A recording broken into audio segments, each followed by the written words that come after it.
We've all been brought up with different conceptions about money. Today, we're gonna talk about the common Pinoy money myths and how to debunk them.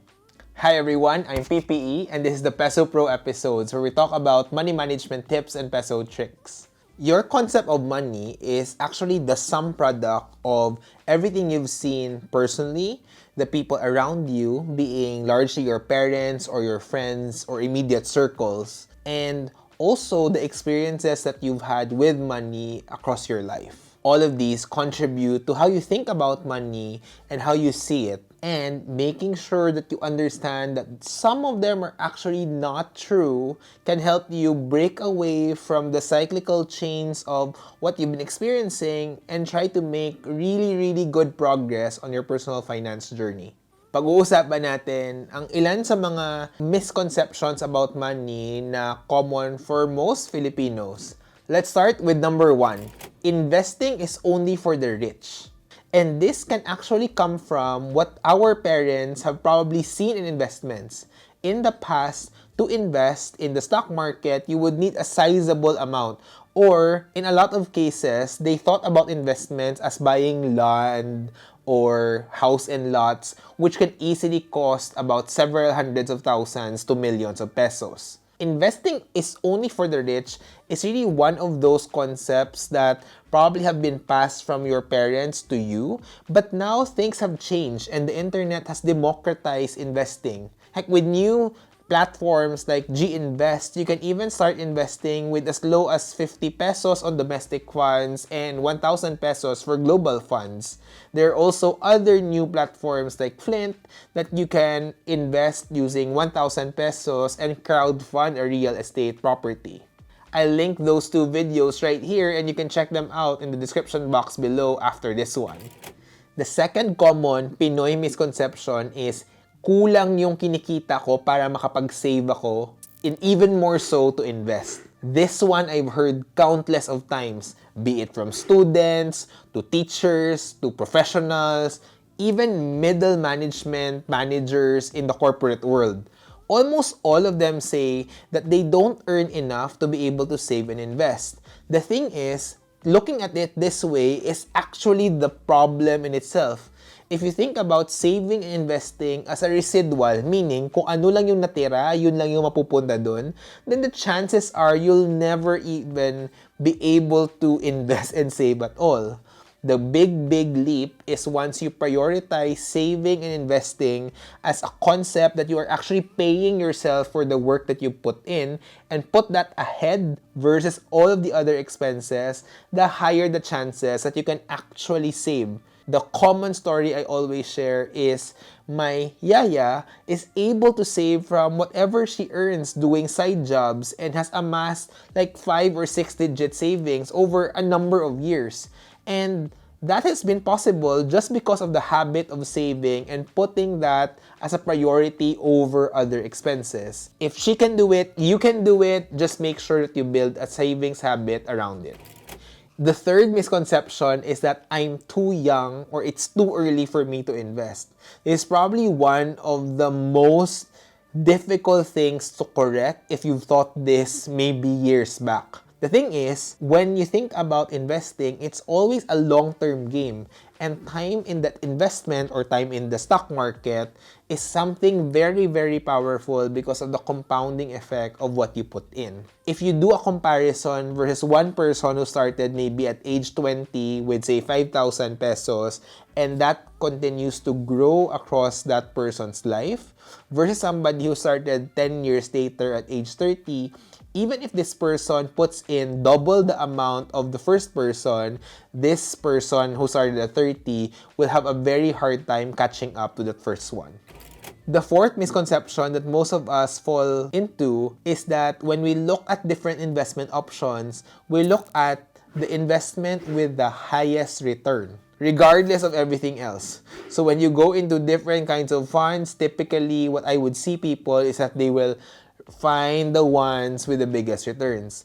If I actually place different kinds of investment assets here with different kinds of returns, you would probably be very tempted to put money where the returns are highest.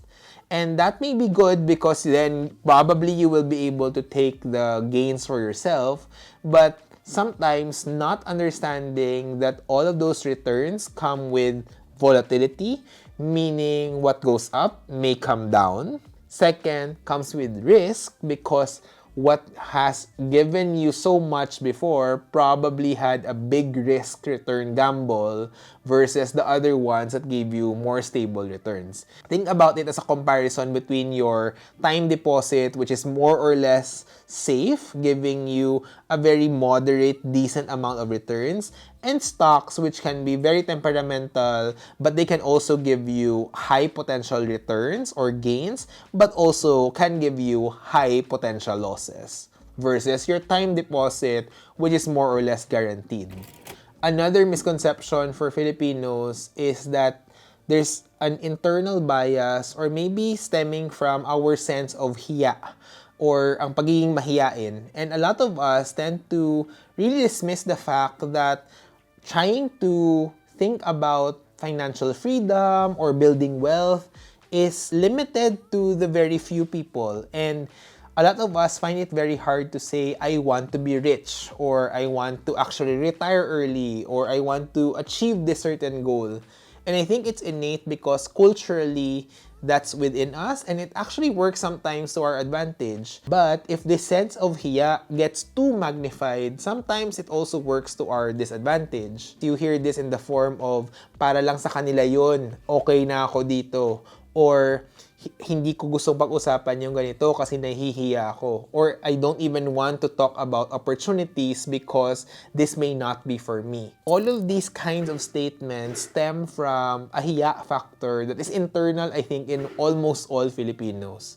So the one thing that you can do is actually try to understand that if you put in the work and you put in the value and you get value and profits from it, there's nothing wrong with it. I think it's the sense that telenovelas have always created an evil picture of the rich person probably has been ingrained in our minds for so long. Being deliberate in your goals and working hard for what you want to achieve for yourself, for your family, shouldn't be something that you will be shy about. You don't need to be proud of it and flaunt it, but you can be as energetic and as excited for what you can actually achieve, because once you achieve those things, you can use those things to become a blessing to others as well. This misconception of hiya and okay lang ako sa ganito actually makes it very, very hard for us to make the right decisions, because if we don't have those conversations about money, then the chances are we'd be left out or we lose on opportunities because of our sense of hiya. The last probably misconception or myth or common practices that I want to talk about in this video is the concept of Mangli, brecanaman. And this is one of those that are very, very common in the workplace, in peer groups, at school, or almost anywhere.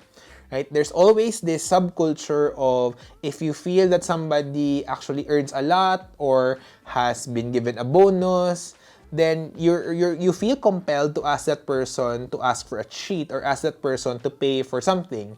And in a lot of cases, because this became subculture for us, it also becomes true the other way around, that the other person also feels compelled to actually treat you and pay for like a dinner or something.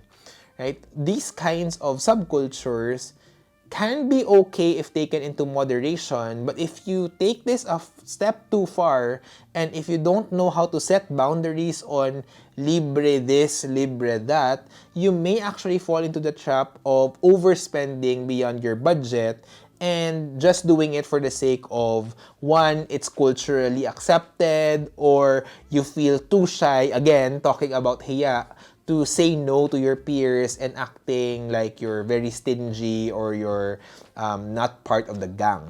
What we need to do collectively is for us to think about when is the right time to actually treat others, which is going to be like a very, very good thing, but keep ourselves also open that some cases what we feel is the right thing for that person may not actually be the right thing, and be open to some maybe cases where that person says no and it's gonna be okay.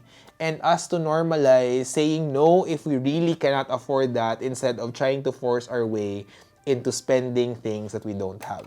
Those are a few common things that I've heard, and I personally, honestly, have been victim of, or even in my thoughts, thinking about it's not for me, or what did I do to deserve this certain thing. Some cases, those misconceptions actually get the better of us, and having a clear, honest conversation about it with your friends and family can go a long, long way and get you the support you need to be able to make sound financial decisions, or at the very least, create a positive environment while you figure out your financial freedom goals. This is a bit different from our common videos, but I hope this sheds light on some of the behavioral, psychological aspects of money. At some point, we have to talk about these things, because if we don't, then we may actually be taking 2 steps forward but 3 steps back, if you know what I mean.